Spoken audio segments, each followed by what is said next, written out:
Jared Polin, phronozphoto.com, and for this video, I was curious to see the differences between the R5, the R5 Mark II, and the R3 when it came to rolling shutter as well as high ISO in a real-world situation where I used the same lenses, the same settings, the same editing settings, and I shot with the electronic shutter only with all three of these cameras. Now, I was most curious to see the rolling shutter differences between the R5, which has a slow readout speed of 15.5, roughly milliseconds, the R5 Mark II, which is around 6.2 milliseconds, and the R3, which is at 5.5 milliseconds, which is obviously much closer to the R5 Mark II now. So the idea here was to see if the R5 Mark II is basically the same as the R3 in this day and age with the rolling shutter when it comes to a baseball in this situation. So I'm also going to go into high ISO as well,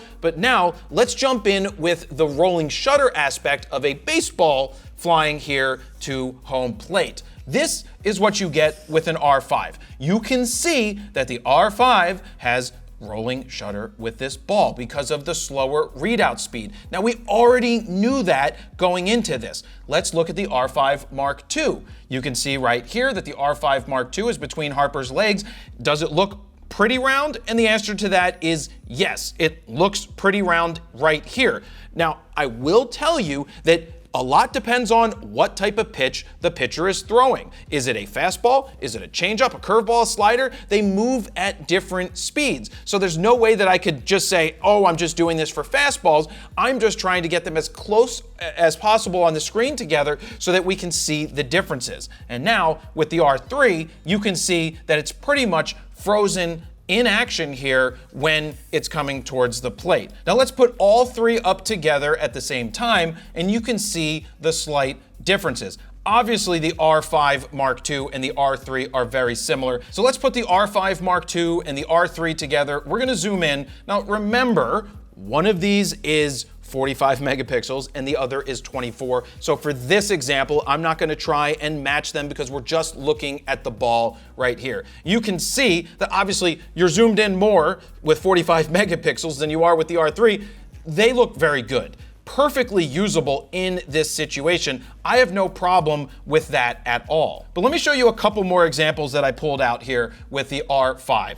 As you can see, look at what the R5 is doing. That is warpage to the extreme of the ball. Fast moving. For most situations, you won't even notice it even with the R5 when the ball isn't in the frame. Here is the R5 Mark II. Beautiful pitch coming in. You can see it's slightly oblong, but not a deal breaker. You're really not, most people aren't gonna notice it. And that's not to defend it and say that, oh, it's okay that it's not perfect. A global shutter would make it perfect. We see that with the A9 III, that when you use that, you are getting perfectly still and frozen straight lines and straight balls. If you want straight balls, use the A9 III. And I think in the not too distant future, we will see global shutters come from Canon. But until then, this is just a side-by-side of the R5, the R5 II, and the R3 because that's what they offer. And the R1 isn't out just yet. So this is the R5 Mark II, and then this is the R5.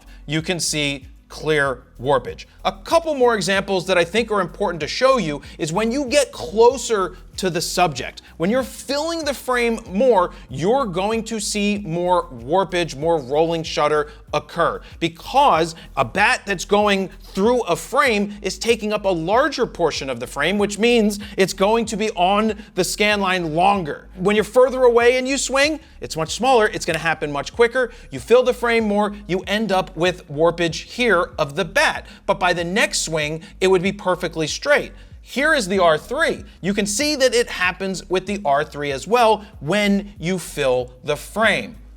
Next image is the R5 Mark II, but regular action, regular speed. This guy, Acuna, is flipping the ball out of his hand at regular speed.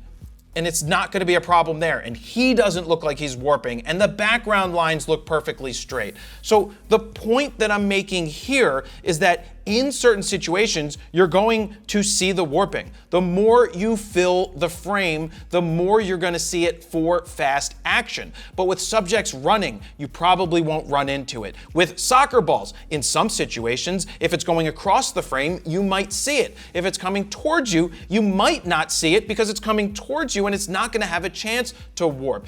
There's so many variables where it would happen. The only way you get around this fully, well, you can try and use a regular mechanical shutter, but that's not even going to be as perfect as a global shutter, which is just going bam and giving you straight across lines. Again, not trying to defend it, just telling you that we're in this transition period in the camera world where Sony has already hit us with global shutter and Canon hasn't done it yet. It's going to happen. It's just a matter of when, and it's not this generation. So for now, these are the things you need to look at. Clearly, you can see that the R5 II is better than the original R when it comes to the electronic shutter and showing the warping of the ball. But it's crazy to think that an R5 Mark II is ever so slightly just slower of a readout speed by a minuscule amount than the R3. At the end of this, I'm going to give you a quick idea on R3 versus R5 Mark II if you're trying to decide which one you should get. It's not that big of a difference when it comes to the warping. There's always pros and cons and trade-offs, and you need to decide which one is right for you. Again, images are over on Flickr. They are linked down below.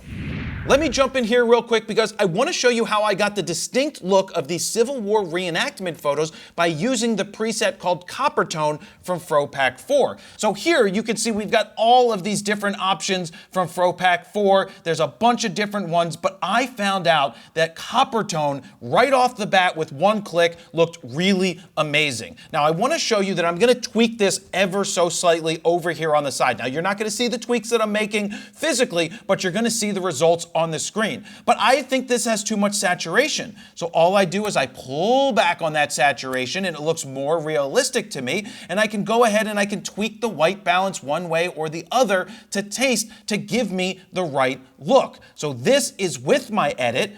This is without the edit. This looks fantastic to me, and this is the point of presets. They all don't work with just one click. There are some tweaks that you need to do. But check this out, exclusive to FroPak 4, we've got X1, X2, X3, and X4, which are adaptive presets that could face enhance or do a full body skin enhance. But one more thing I want to show you here, I want to go back to FroPak 3, and I want to show you a preset called Mount Airy. With one click, that is how good Mount Airy looks. Mount Airy is perfect for portraits, it's perfect for weddings, it's perfect for kid photos.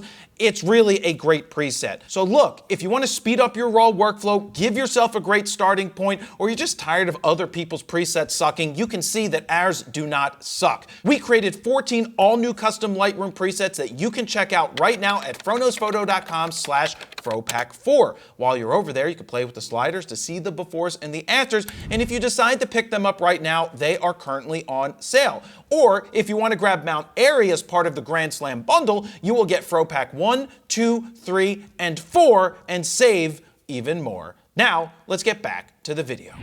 Now that we got that out of the way, I wanted to see high ISO in the same situation, same lenses, same settings.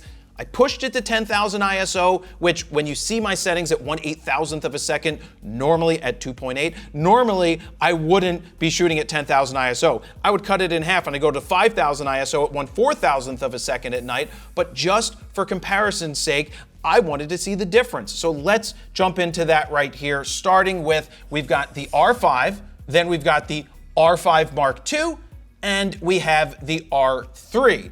Now, if you saw that on the screen right now and you're like, wait, doesn't the R5 Mark II look brighter? Well, the answer to that is, yeah, we've noticed that when editing in Lightroom, even with the same exact settings, the same exact edits, that it's coming out slightly brighter and has the shadows raised just a little bit, even though all the settings are the same. So we don't know if that's a processing thing that Lightroom is doing that's going to change or adapt, but that's what we noticed. That's why I'm putting up the edited files as well as the unedited files for you to check out. But let's put all three up side by side right now to see if you can notice a difference. And we're gonna zoom in 1-to-1 on all of them. Remember that the R3 is only 24 megapixels, so it's not gonna zoom in as far as the 1-to-1 of the other two cameras. Now, just for fun, let's zoom in on the R3 so that it kind of matches 1-to-1 what you would see when you zoom in on the other two. And now let's just put the R3 and the R5 Mark II next to each other to see if we see major differences. Here you can notice that the R5 Mark II is coming across a little brighter, which means that it might show a little bit more noise in certain areas. Now, if I was just editing separately, I would bring that down ever so slightly, but I said to you that we would keep the same edits for everything. The point here is they look very similar. I did not expect to have a 45 megapixel image look very similar to the Pro R3 24 megapixel, which has always been fantastic at higher ISOs. These both look really good. And if you need to pixel peep to the nth degree to find major differences, there's really not a difference. If you were to print these both out side by side, you would never know the difference. You post them both on social media, you'd never know a difference. If you blew it up the size of the wall and stood an inch from it, you might maybe find a difference, but that's just unrealistic. Realistically speaking, putting these side by side and not even trying to pixel peep to the nth degree, it's pretty fascinating to see that the R5 Mark II is pretty damn close, if not right on par with the R3. Now keep in mind, if you want to get even cleaner shots with the R5 Mark II, you can go to the mechanical shutter. We've already seen almost like a one-stop difference better in our tests here at the studio when we did our comparison between using the electronic shutter and the mechanical shutter. But the reason I use the electronic shutter is it gives me those 30 frames a second and it gives me the pre-shooting capability, which is very important for me when it comes to sports. There's a lot of nuances that go into all of this. Let me cut in here real quick and say, would you like me to send you a free guide to capturing motion in low light situations? Well, if you said yes, just look for this orange box over on froknowsphoto.com, put your name, email address in it, hit send it. I'm gonna send you that guide for free. Now, before I wrap this up, I've got 3 more 10,000 ISO real-world examples from the R5 Mark II out at volleyball. I'm only at 1/2000th of a second at 2.8. I'm at 10,000 ISO. This to me looks perfectly fine and perfectly usable in any way that you decide you want to use it. Here, I mean, the colors are of course going to be a little bit more muted, but if I didn't tell you this was 10,000 ISO, you probably wouldn't have been like, that must be 10,000 ISO. It doesn't look like Swiss cheese. These do not look like Swiss cheese. Yes, I tweaked them, I edited them, but my exposures were pretty much spot on. So I just wanted to show you those 3 extra examples before we got out of here, but I did tell you I was going to talk about the R5 Mark II versus the R3. It is very difficult for me today to sit here and say, you know what, you should buy an R3 over an R5 Mark II right now. If you can get an R3 used in the low $3,000 range, it's hard to pass that up, or a refurb in a low range.